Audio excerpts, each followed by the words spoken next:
Hi friends, നമ്മളിന്ന് Zener drive ഉപയോഗിച്ചിട്ട് voltage regulation ഒക്കെ നടത്താനുള്ള വീഡിയോ ആണ് ചെയ്യാൻ പോകുന്നത്. അപ്പോൾ നമ്മുടെ കയ്യിൽ 2.4 അതേപോലെ തന്നെ 3.3 9.1 അങ്ങനെ കുറച്ച് സെനർ ഡ്രൈവുകൾ കയ്യിലുണ്ട്. അപ്പോൾ അത് ഉപയോഗിച്ചിട്ട് എങ്ങനെ വോൾട്ടേജ് റെഗുലേഷൻ നടത്താനുള്ള ഒരു വീഡിയോസാണ് നമ്മൾ ചെയ്യാൻ പോകുന്നത്. അപ്പോൾ നമുക്ക് ഈ സെനർ ഡ്രൈവ് മാത്രം പോലെ അതിൻ്റെ കൂടെ നമുക്ക് റെസിസ്റ്റൻസും കൂടെ ആഡ് ചെയ്യണം. അപ്പോൾ നമുക്ക് അതിനനുസരിച്ച് വാട്സിനനുസരിച്ചുള്ള റെസിസ്റ്റൻസ് അതേപോലെ തന്നെ നമ്മുടെ സെനർ ഡ്രൈവിൻ്റെ വാട്സും അതേപോലെ തന്നെ അതിനനുസരിച്ചുള്ള ഒരു റെസിസ്റ്റൻസ് നമ്മൾ യൂസ് ചെയ്യുന്നുണ്ട്. അപ്പോൾ നമ്മുടെ 1/4 വാട്ടിൻ്റെ 1Kയുടെ റെസിസ്റ്റൻസ് ബോർഡാണ് നമ്മൾ യൂസ് ചെയ്യുന്നത്. ഇതിന് വേണ്ടിയിട്ട് സീരീസ് ആയിട്ടാണ് കണക്ട് ചെയ്യുന്നത്. അപ്പോൾ ഫ്രണ്ട്സ്, നമ്മൾ ഈ ഒരു എക്സ്പെരിമെൻറ്റിൽ പോകുന്നതിന് മുമ്പ് നമ്മളെ ചാനൽ സബ്സ്ക്രൈബ് ചെയ്യാത്ത നമ്മൾ ചാനലൊക്കെ സബ്സ്ക്രൈബ് സപ്പോർട്ട് ചെയ്യുക, വീഡിയോസൊക്കെ ഒന്ന് ലൈക്ക് ചെയ്യുക. അപ്പോൾ നമ്മൾ കമൻറ്റ് എന്തെങ്കിലും അഭിപ്രായം ഉണ്ടെങ്കിൽ കമൻറ്റായിട്ട് ചോദിക്കുക. അപ്പോൾ നമ്മൾ ഈ ഒരു വോൾട്ടേജിന് വേണ്ടി യൂസ് ചെയ്യുന്നത് 12 വോൾട്ടിൻ്റെ 7AHൻ്റെ ലെഡ് ആസിഡ് ബാറ്ററിയാണ് യൂസ് ചെയ്തിരിക്കുന്നത്. അപ്പോൾ അതിൻ്റെ കണക്ടറായിട്ട് നമ്മൾ പുറത്തേക്ക് എടുത്തിരിക്കുകയാണ്. അപ്പോൾ അതിൻ്റെ കണക്ടറും നമ്മൾ മൾട്ടിമീറ്റർ കണക്ടർ എടുത്ത് നമുക്ക് അതിൻ്റെ വോൾട്ടേജ് ക്രോസ് ഒന്ന് ചെക്ക് ചെയ്ത് നോക്കാം. അപ്പോൾ നമ്മുടെ മൾട്ടിമീറ്ററിൽ വെച്ച് നോക്കിയപ്പോൾ നമുക്ക് 3.44 ആ റേഞ്ച് വോൾട്ടേജ് നമുക്ക് കിട്ടും. ആ ഒരു വോൾട്ടേജ് വെച്ച് നമുക്ക് എത്രയൊക്കെ വോൾട്ടേജ് നമുക്ക് റെഗുലേറ്റ് ചെയ്യാൻ നോക്കാം. ഈ ഒരു കണക്ഷൻ കൊടുക്കുന്നതിന് മുമ്പേ നമുക്ക് സെനർ ഡ്രൈവ് എങ്ങനെയാണെന്ന് ചെക്ക് ചെയ്ത് നോക്കാം. നമ്മുടെ ഈ ഒരു മൾട്ടിമീറ്റർ പ്രോബ് നമ്മൾ ഈ ഒരു ഡയോഡിൻ്റെ ചിഹ്നത്തിലിട്ട ശേഷം നെഗറ്റീവ് പ്രോബ് ബ്ലാക്ക് റിങ്ങിലും അതേപോലെ തന്നെ റെഡ് നമുക്ക് അപ്പുറത്തുള്ള റിങ് ഇല്ലാത്തതും കൊടുത്തു കഴിഞ്ഞാൽ നമുക്ക് 621 ഇങ്ങനെയാണ് നമുക്ക് ഇത് ചെക്ക് ചെയ്യാം. അപ്പോൾ ഇതുപോലെയാണ് വോൾട്ടേജ് കടന്നു പോകുക. അപ്പോൾ നമ്മൾ ചെക്ക് ചെയ്യുന്ന ഓപ്പോസിറ്റ് നമുക്ക് ഒരു റെസിസ്റ്റൻസും കാണിക്കുന്നില്ല. അപ്പോൾ ഈ റെസിസ്റ്റൻസ് കാണിക്കാത്ത ഈ ഒരു ഭാഗത്തായിരിക്കും നമ്മൾ റിങ് വരുന്നത് നെഗറ്റീവ് സപ്ലൈ ആണ്, അതേപോലെ തന്നെ റിങ് ഇല്ലാത്ത പോസിറ്റീവ് സപ്ലൈ ആണ് കടന്നു പോകുക.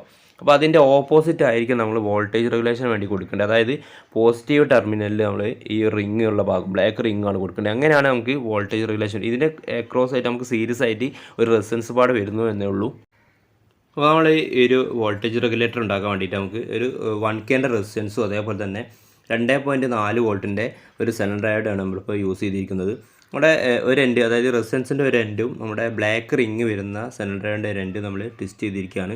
അപ്പോൾ നമ്മൾ തൽക്കാലത്തേക്ക് ആയതുകൊണ്ട് മാറ്റി ചെക്ക് ചെയ്യാനായതുകൊണ്ടാണ് നമ്മൾ ടെസ്റ്റ് ചെയ്തത്. അപ്പോൾ അല്ലാതെങ്കിൽ നമ്മൾ സോൾഡർ ചെയ്യുന്നതാണ് നല്ലത്. പിന്നെ അതുപോലെ തന്നെ ഈ ഒരു റെസിസ്റ്റൻസ് വരുന്ന ഭാഗത്ത് നമ്മൾ പോസിറ്റീവ് സപ്ലൈയും അതേപോലെ തന്നെ നമ്മുടെ സെനർ ഡയോഡിൻ്റെ ബ്ലാക്ക് റിങ്ങിൻ്റെ ഓപ്പോസിറ്റ് നമ്മൾ നെഗറ്റീവ് സപ്ലൈ ആണ് കൊടുത്തിരിക്കുന്നത്. അപ്പോൾ നമ്മൾ നേരത്തെ തന്നെ പറഞ്ഞിരുന്നു, നമ്മൾ സപ്ലൈ വരുന്നതിൻ്റെ ഓപ്പോസിറ്റാണ് നമുക്ക് വോൾട്ടേജ് ഡ്രോപ്പിന് വേണ്ടി കണക്ഷൻ കൊടുക്കേണ്ടത്. അപ്പോൾ ഈ ഒരു വോൾട്ടേജ് കറക്റ്റ് കിട്ടുക നമ്മൾ സെനർ ഡയോഡിൻ്റെ 2 എൻഡിലാണ് നമുക്ക് വോൾട്ടേജ് ഇപ്പോൾ ഉണ്ടാവുക. നമ്മുടെ ഫസ്റ്റത്തെ വോൾട്ടേജ് നമുക്കൊന്ന് ചെക്ക് ചെയ്യാം. നമ്മുടെ പ്രോബിലെ കറക്റ്റ് വരുന്നത് നമുക്ക് 12.31 കറക്റ്റ് വരുന്നത്. പിന്നെ നമുക്ക് ഈ റെസിസ്റ്റൻസിൻ്റെ, അതായത് നമ്മളെ റെസിസ്റ്റൻസ് കഴിഞ്ഞിട്ട് ബ്ലാക്ക് റിങ് വരുന്ന സെനർ ഡയോഡിൻ്റെ ഇവിടെയാണ് കറക്റ്റ് വോൾട്ടേജ് നമുക്ക് എടുക്കുന്നത്. ഇവിടെ നമുക്ക് 2.64 വോൾട്ടേജ് കിട്ടുന്നുണ്ട്. അപ്പോൾ നമ്മുടെ ഈ ഒരു സെനർ ഡയോഡ് 2.4 ചെറിയൊരു ഡ്രോപ്പൊക്കെ വ്യത്യാസം വരും. നമുക്കൊരു LED വരുന്നത് നമുക്ക് ഏകദേശം 2.2 വോൾട്ട് മുതൽ 3 വോൾട്ട് വരെയാണ് വരുന്നത്. അപ്പോൾ നമ്മൾ ആ ബ്ലാക്ക് റിങ്ങിൻ്റെയും അതേപോലെ തന്നെ ബ്ലാക്ക് റിങ്ങിൽ പോസിറ്റീവും അതേപോലെ തന്നെ നമ്മളെ ബ്ലാക്ക് നെഗറ്റീവ് സപ്ലൈ നമ്മളെ നെഗറ്റീവും കൊടുത്ത സമയത്ത് നമ്മൾ LED പ്രകാശം നിങ്ങൾക്ക് കാണാം. അതുപോലെ തന്നെ നമ്മൾ അടുത്തൊരു സെനർ ഡയോഡ് ചെക്ക് ചെയ്യാണ്. 9.1 വോൾട്ടിൻ്റെ സെനർ ഡയോഡ് വെച്ചിട്ടാണ് ചെക്ക് ചെയ്യുന്നത്. അപ്പോൾ നമ്മൾ നേരത്തെ കൊടുത്തിരിക്കുന്നത് നമ്മൾ റെസിസ്റ്റൻസ് നമ്മൾ ബ്ലാക്ക് റിങ്ങിൻ്റെ അവിടെ റെസിസ്റ്റൻസ് കൊടുത്തിട്ടാണ് നമ്മൾ ചെക്ക് ചെയ്തത്. അവിടെ തന്നെയാണ് നമ്മൾ ചെക്ക് ചെയ്യുന്നത്. പക്ഷേ നമുക്ക് വേണമെങ്കിൽ നമുക്ക് തിരിച്ച് കൊടുത്താലും ഒരു പ്രശ്നവുമില്ല. റെസിസ്റ്റൻസ് നമുക്ക് നേരെ ഈ ഒരു പ്രോബ് നെഗറ്റീവ് പ്രോബിൽ കൊടുത്തിട്ട് നമ്മുടെ ഈ ഒരു പ്ലസ് വരുന്ന, അതായത് റിങ്ങിൻ്റെ ഓപ്പോസിറ്റ് റെസിസ്റ്റൻസ് കൊടുത്താലും നമുക്ക് ചെയ്യാം. എങ്ങനെയായാലും നമുക്ക് റെസിസ്റ്റൻസ് സീരീസ് വരണമെന്നേ ഉള്ളൂ. എങ്ങനെ വോൾട്ടേജ് കൊടുത്തു കഴിഞ്ഞാൽ നമുക്ക് വോൾട്ടേജ് കൊടുക്കുന്ന സമയത്ത് പോസിറ്റീവ് സപ്ലൈ എങ്ങനെയാലും ബ്ലാക്ക് റിങ്ങിലാണ് കൊടുക്കേണ്ടത്, അതേപോലെ തന്നെ ഓപ്പോസിറ്റ് ബ്ലാക്ക് റിങ്ങിൻ്റെ അവിടെ നെഗറ്റീവാണ് കൊടുക്കുന്നത്. നമ്മൾ സപ്ലൈ കിട്ടുന്ന സമയത്ത് നമുക്ക് ഡ്രോപ്പ് വോൾട്ടേജ് കിട്ടേണ്ട സമയത്ത് ബ്ലാക്ക് റിങ്ങിൽ പോസിറ്റീവ് സപ്ലൈയും അതേപോലെ തന്നെ അതിൻ്റെ ഓപ്പോസിറ്റ് നെഗറ്റീവ് സപ്ലൈ ആണ് നമുക്ക് കിട്ടുക. അതുപോലെ തന്നെ നമ്മൾ 3.9 വോൾട്ടിൻ്റെ ഒരു സെനർ ഡയോഡ് ചെക്ക് ചെയ്യുന്നുണ്ട്.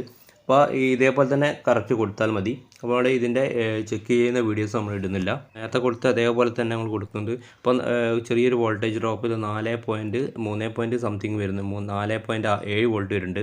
3 ചെറിയൊരു പോയിൻ്റ് ഡ്രോപ്പൊക്കെ വ്യത്യാസം വരും. അപ്പോൾ അവിടെ ആ ഒരു എക്യുപ്മെൻറ്റ്സിന് തീരെ ബാധിക്കാത്ത വിധത്തിലുള്ള വോൾട്ടേജാണ്, പോയിൻ്റ് സംതിങ് വ്യത്യാസം വരുന്നുള്ളൂ. അപ്പോൾ ഇതുപോലത്തെ 4 വോൾട്ടിൻ്റെ LED നമുക്ക് ഇതുപോലെ വർക്ക് ചെയ്യിച്ചെടുക്കാം. പിന്നെ നമുക്ക് ഇതിനെക്കാട്ടും വാട്ട്സ് കൂടിയത് 4 വോൾട്ടാണ്. ഈ സെനോൺ ഡയോഡും അതേപോലെ കുറച്ച് ട്രാൻസിസ്റ്ററും കൂടെ യൂസ് ചെയ്യുകയാണെങ്കിൽ നമുക്ക് ഹൈ കറണ്ട് ആക്കിയിട്ട് ഈ വോൾട്ടേജ് 12 വോൾട്ടിനെ 5 വോൾട്ടൊക്കെ ആക്കി ഹൈ കറണ്ട് ആക്കിയൊക്കെ യൂസ് ചെയ്യുക. അപ്പോൾ നമ്മൾ ഈ വീഡിയോ ഇഷ്ടപ്പെട്ടെന്ന് വിചാരിക്കും. ഇഷ്ടപ്പെട്ടാൽ നമ്മളെ വീഡിയോസൊക്കെ ഒന്ന് ലൈക്ക് ചെയ്യുക. അപ്പോൾ നല്ല വീഡിയോ ആയിട്ട് കാണാം. Okay bye.